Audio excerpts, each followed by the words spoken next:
You know, for someone that's always online like our next opponent is, it's amazing what little connection he has to the rest of Repliforce. Who is this Yahoo anyway?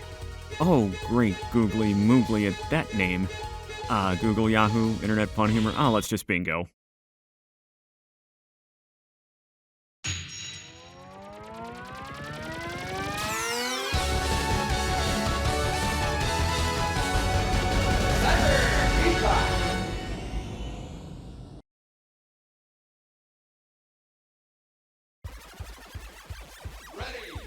It's not going to take long once you first touch down to figure out what the gimmick of this level is. We did mention it last time, but once you get to this section and get scanned with that little thing saying hurry up underneath you, you are in a speed test. Yep, it is a race to the finish of each section you're in. This first one's basically a warm-up, so expect to get an S here, the best rank you can get. That will take you to a little bonus area where you get a reward. For Zero, his first one is not that special with it being a 1-up. But once you get to Section 2, this is when it becomes really important to start moving to get what you need.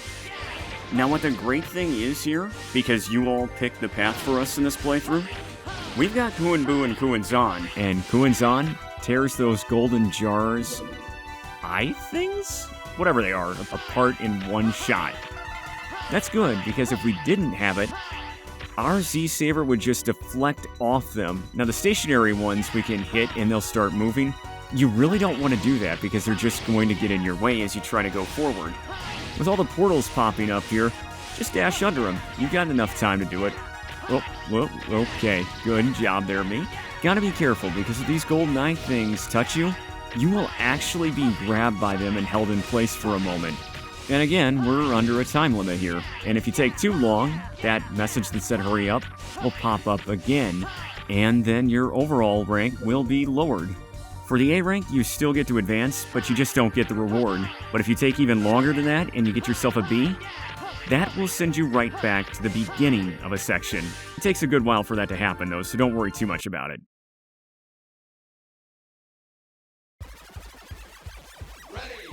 Part 2 is going to keep up with the whole theme of the day and making sure you go fast, but it's not going to be us in this case.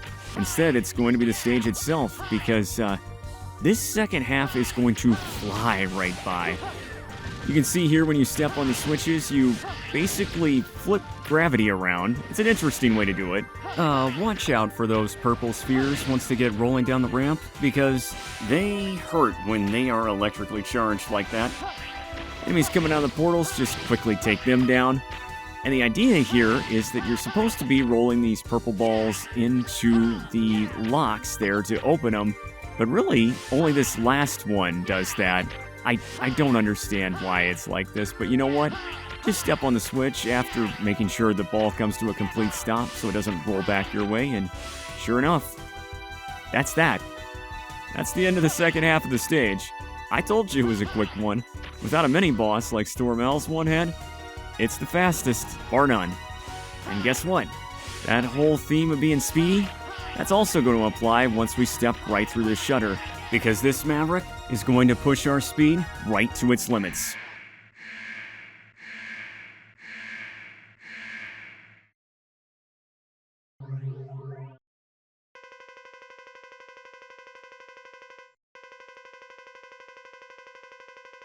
Man, even the conversation was quick. I'm thankful for that.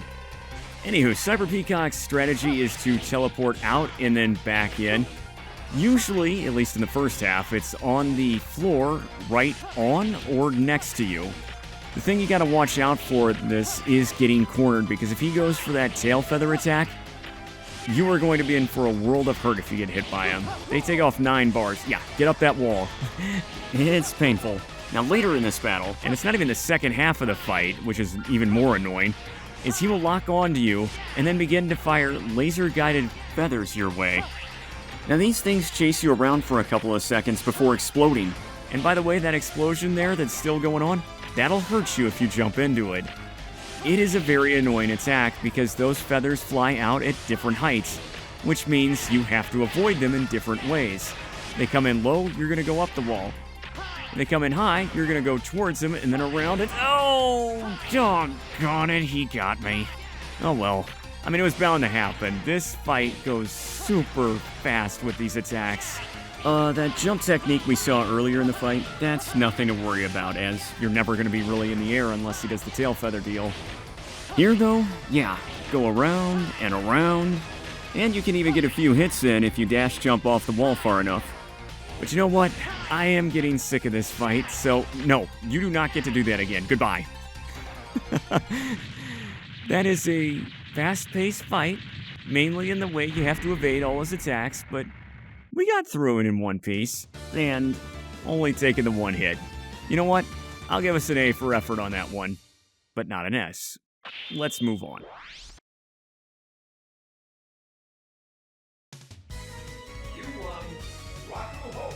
Rakuhouha, Falling Fung Crush. Zero takes his fist, raises it into the air, and says, "Get ready," before slamming it into the ground. What it does after that is cause 9 spiritual blasts to come flying out all around him like Cyber Peacock's tail feathers, and every one of those 9 blasts can hit an enemy consecutively, so the closer you are to some of them, the better it does. It's the only technique of Zero's that uses special weapon energy, but, you know, it can be refilled with weapon capsules, or, well, taking damage. We kinda don't want that second thing to happen, though. It's effective in a pinch, and oh, by the way, Zero's invincible while performing the move. Cool. After taking care of that glitch in the system, that leaves us with just one more of Repliforce's main Maverick squadrons to deal with. And if you thought that last stage there just flew by, get ready for next time, because we're going to be moving so quickly here, you'll think we're a jet. But no, that's actually the guy we're going to be defeating then.